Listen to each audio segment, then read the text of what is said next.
Godmorgen, allerdejligste, fantastisk, uperfekt, absolut ingen som dig. Og vi siger lige godmorgen i morgenkaffen. Jeg håber, du har fået den bedste start på din tirsdag, er vi nødt til. Og den bliver lige så fortryllende og fantastisk, som du selv er.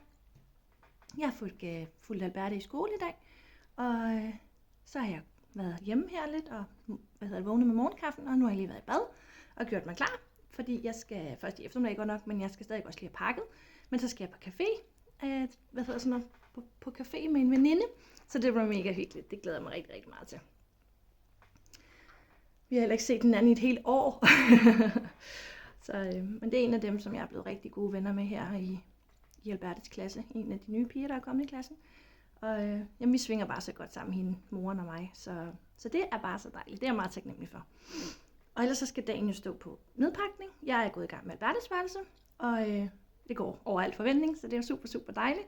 Og så er det kontoret, der mangler, og så er det kun de ting, vi bruger nu, kan man sige, som også skal pakkes.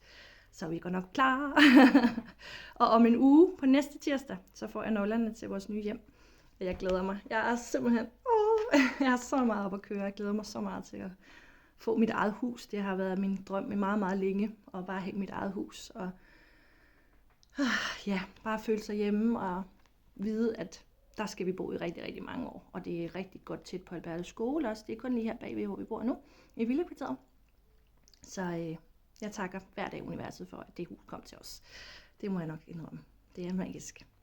Jeg vil bare ønske dig en magisk og dejlig tirsdag, og så håber jeg, at det du skal, det er det, som gør dig glad, og som skaber energi og overskud hos dig. Fordi det er jo dit liv, og det er dig, der vælger, hvordan det skal leves, og hvem du vil være sammen med at bruge tiden på, og om du vil være sammen med, om du altid vil være social, eller du har brug for, ligesom mig, at trække sig. Og den her introverte sjæl, som jeg har, som jeg er blevet rigtig god til at pleje. Så bare husk at være god og tro mig dig selv, jeg vil gøre. Det er det allervigtigste. Kærlighed, lys, livsglæde og alt det dejlige positive her fra mig på din tirsdag.